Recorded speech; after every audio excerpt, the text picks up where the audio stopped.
दोस्तों, भगवान श्री कृष्ण की लीलाएं जब भी हम देखते हैं तो हमारा मन पुलकित हो जाता है। श्री कृष्ण की वृंदावन भूमि जहां रची हुई लीलाएं व राधा जी का प्रेम हमें एक अलग अनुभूति प्रदान करता है। यहाँ के कण कण में श्री कृष्ण व राधा जी का नाम बसा हुआ है। यहाँ स्थित एक स्थान निधिवन, जिसके बारे में कहा जाता है कि श्री कृष्ण आज भी मध्य रात्रि के बाद यहाँ आते हैं और गोपियों संग रास रचाते हैं। यहाँ के पंडितों का कहना है कि यहाँ श्री कृष्ण ने राधा जी के साथ महारास किया था। रसों के समूह को ही रास कहा जाता है, जहाँ सभी रस जैसे श्रृंगार, वात्सल्य, माधुर्य रस जब एक साथ होते हैं तो उन्हें महारस की उपाधि दी जाती है। निधिवन एक ऐसा स्थान है जहाँ श्री कृष्ण ने अपनी ठकुराइन श्री राधिका रानी के साथ महारास किया था और उनका श्रृंगार भी किया था। इसलिए इस दिव्य वन को निधिवन कहा जाता है। निधिवन में स्थित वृक्ष कई वर्षों से तपस्या में लीन ऋषि मुनि हैं, जो श्री कृष्ण के प्रेम के कारण वृक्षों में विराजमान है। ये ऋषि मुनि गोपी भाव से प्रभावित होकर यहाँ आए थे। गोपी उसे कहते हैं जो हृदय से भगवान के लिए संपूर्ण रूप से समर्पित हो।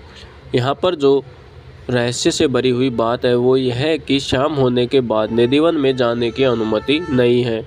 यदि यहाँ कोई रात में ठहरता है तो वह या तो पागल हो जाता है या मर जाता है। संध्या होते ही यहाँ रहने वाले पशु पक्षी भी वन से बाहर चले जाते हैं। इसका कारण यही है कि श्री कृष्ण यहाँ आते हैं और गोपियों संग रास रचाते हैं।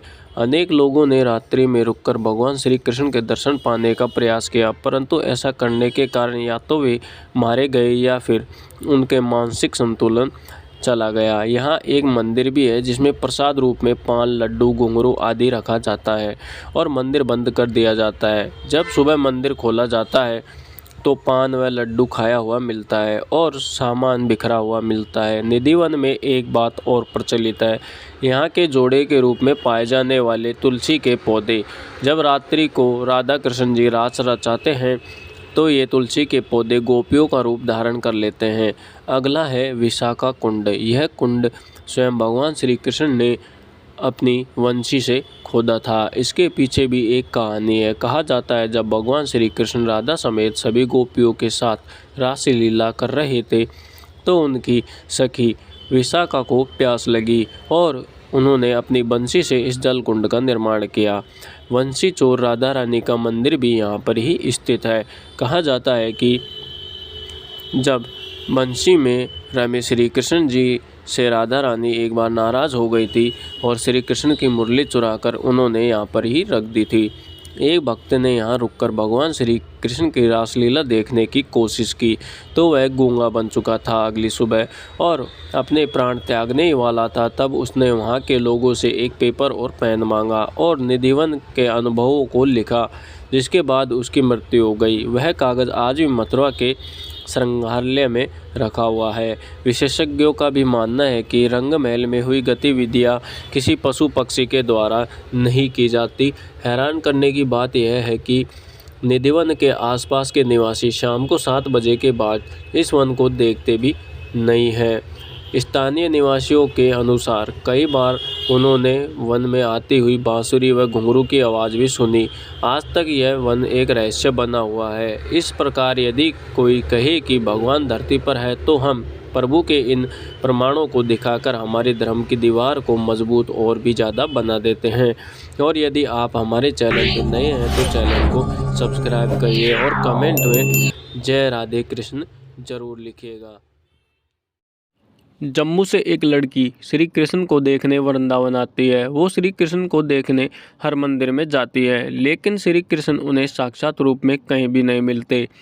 तब उससे कोई कहता है कि श्री कृष्ण को साक्षात देखने के लिए तुम्हें वृंदावन में स्थित निधिवन में जाना होगा। यदि तुम श्री कृष्ण को साक्षात देखना चाहती हो तो निधिवन ही एकमात्र ऐसी जगह है।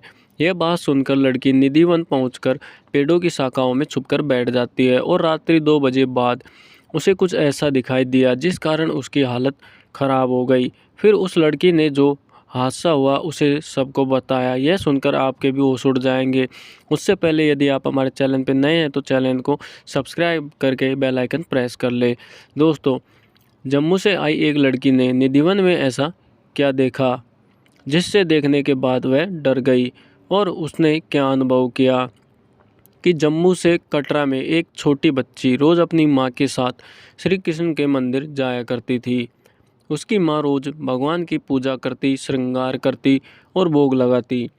यह सब वह छोटी बच्ची रोज़ाना देखती थी और अपनी माँ से कहती कि माँ, भगवान मुझसे कब बात करेंगे। जब उसकी माँ बोली, जब तुम बड़ी हो जाओगी तब भगवान जी तुमसे बात करेंगे। समय के साथ वह लड़की धीरे धीरे बड़ी होने लगी। उसने अपनी माँ से कहा, माँ, अब मैं बड़ी हो गई हूँ, क्या भगवान जी मुझसे बात करेंगे? माँ बोली, भगवान ऐसे ही नहीं मिलते, उन्हें प्राप्त करने के लिए कठिन साधना करनी पड़ती है। लड़की ने भी माँ की बात सुनकर खूब ईश्वर की पूजा की, लेकिन इसका उसे कोई फल नहीं मिला, क्योंकि उसके ज्ञान को ज़रूरत नहीं थी, बल्कि उसे ज़रूरत थी भगवान श्री कृष्ण के साक्षात दर्शन की। फिर किसी ने कहा कि श्री कृष्ण वृंदावन में तुमको ज़रूर मिलेंगे। यह सुनकर वह वृंदावन आ जाती है और वृंदावन आकर पूछती है कि कान्हा कहाँ मिलेंगे। तब लोग कहते हैं कि वे तो बांके बिहारी मंदिर में मिलेंगे। फिर वह हाथ में मक्खन व बांसुरी लेकर बांके बिहारी जी के मंदिर में पहुंच जाती है और पंडितों से कहती है, मुझे कान्हा से मिलना है। यह सुनकर पंडितों ने उसे मंदिर में बांके बिहारी जी की मूर्ति के दर्शन करवा दिए, परंतु वह लड़की बोलती है, यह मूर्ति है, मुझे तो असली कान्हा से मिलना है। लड़की की बात सुनकर पंडित बोलते हैं, तुम्हें हर जगह मूर्ति ही देखने को मिलेगी, असली कान्हा तुम्हें कहीं नहीं मिलेंगे। यह सुनकर के वह लड़की बहुत ज़्यादा उदास हो जाती है और दुखी होकर रोने लग जाती है। यह सब एक बुजुर्ग आदमी दूर बैठे हुए देख रहा था। तब वह उस लड़की के पास आता है और बोला, यदि तुम्हें साक्षात कान्हा के दर्शन चाहिए तो तुम्हें वृंदावन में स्थित निधिवन में जाना होगा। यह क्योंकि वहाँ हर रात भगवान श्री कृष्ण आते हैं और गोपियों संग रास रचाते हैं।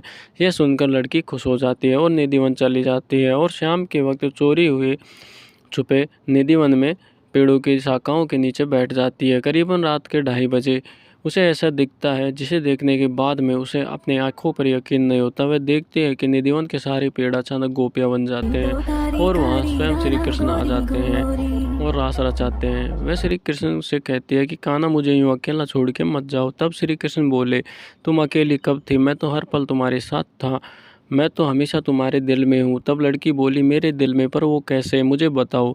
फिर श्री कृष्ण ने अपना कण कण में समाहित रूप दिखाया।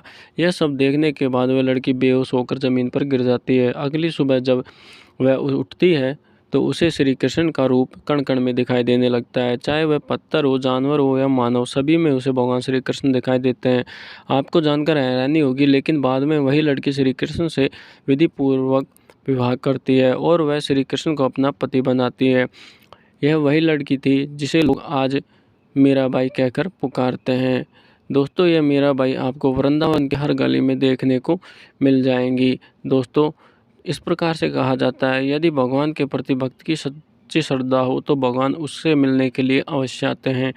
और यदि आपको भी यह कहानी अच्छी लगी हो और वीडियो अच्छी लगी तो प्लीज़ चैनल को सब्सक्राइब ज़रूर करें और वीडियो को अधिक से अधिक शेयर करें और कमेंट में श्री हरि हर ज़रूर लिखें और साथ ही साथ वीडियो को लाइक भी करना ना भूलें।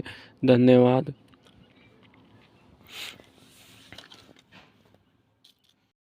दोस्तों, क्या हुआ जब दिल्ली में रहने वाली 2 बहनें चुपके से निधिवन में घुस गई और रात के 2 बजे उनके साथ ऐसी घटना घटित हुई जिसके कारण उनकी हालत मरे हुए व्यक्ति जैसी हो गई। और क्या वे जिंदा बची या निधिवन में रुकने वालों के साथ जो होता है उनके साथ भी वैसा ही हुआ? आज इस वीडियो में आपको पूरा सच देखने को मिलेगा। और आप भी यदि मेरी तरह राधा कृष्ण जी के सच्चे भक्त हैं तो कमेंट में राधे कृष्ण और हरि हर ज़रूर लिखें और चैनल को सब्सक्राइब करके बेल आइकन ज़रूर प्रेस करें। दोस्तों, यह बात दिल्ली के मुखर्जी नगर की है और यह घटना 2002 में दिल्ली में रहने वाली 2 बहनों के साथ घटित हुई। ये दोनों बहनें हमेशा श्री कृष्ण की भक्ति में डूबी रहती थी। यह भक्ति उनकी माँ द्वारा उनके मन में समाई थी। एक बार श्री कृष्ण रात्रि स्वप्न में उनकी माँ से आकर बोले, मुझे माखन खाना है। तभी उनकी माँ मध्य रात्रि में जागकर माखन की व्यवस्था करती है। श्री कृष्ण की कृपा से इस घटना के बाद उनका सारा परिवार कृष्ण प्रेमी बन गया। दोनों बहनें भी श्री कृष्ण की भक्ति में सदा लीन रहने लगी। यह देख उनकी माँ उनसे कहती, यदि तुम इस प्रकार श्री कृष्ण की भक्ति में डूबी रहोगी तो श्री कृष्ण तुम्हें अवश्य ही प्राप्त हो जाएंगे। धीरे धीरे समय के साथ दोनों लड़कियां बड़ी हो गई और उम्र के साथ श्री कृष्ण के प्रति भक्ति भी बढ़ती चली गई। और एक दिन दोनों बहनें श्री कृष्ण के साक्षात दर्शन हेतु वृंदावन धाम आ गई और बांके बिहारी जी के मंदिर में आकर पंडित जी से आग्रह किया कि वे श्री कृष्ण के साक्षात दर्शन करना चाहती है। तब पंडित जी ने उन्हें बांके बिहारी जी की मूर्ति के दर्शन कराए, परंतु लड़कियां कहने लगी हमें तो साक्षात श्री कृष्ण के दर्शन करने हैं। यह बात मंदिर में थोड़ी दूर बैठा एक सन्यासी सुन रहा था। तभी उनके पास जाकर वह बोला, यदि आप श्री कृष्ण के दर्शन करना चाहती हैं तो आपको निधिवन में जाना होगा।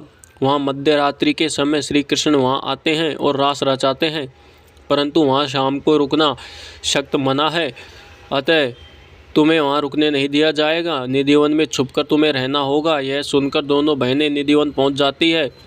शाम होते ही सभी को निधिवन से बाहर भेज दिया जाता है, परंतु वे दोनों बहनें वहीं पेड़ों की शाखाओं में छुपी रहती है। फिर रात्रि 2 बजे लगभग ऐसी एक घटना हुई जिसे देखने के बाद उसके पसीने छूट गए। निधिवन के सारे वृक्ष गोपियां बन चुके थे और अचानक श्री कृष्ण भी प्रकट हो गए और गोपियों संग रास रचाने लगे।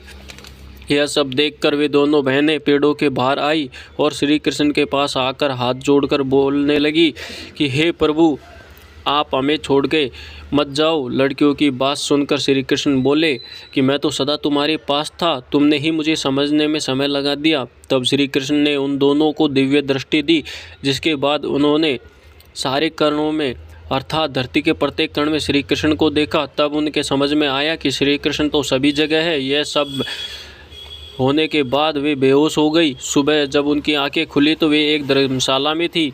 वहाँ उन्होंने एक व्यक्ति जो उनके पास बैठा था उनसे पूछा कि हम यहाँ कैसे आए। तब उस व्यक्ति ने कहा कि एक वह इंसान बोला कि तुम्हें एक सांवले रंग का लड़का यहाँ पे छोड़ के गया है। जिसके बाद दोनों बहनें श्री कृष्ण को धन्यवाद देती है।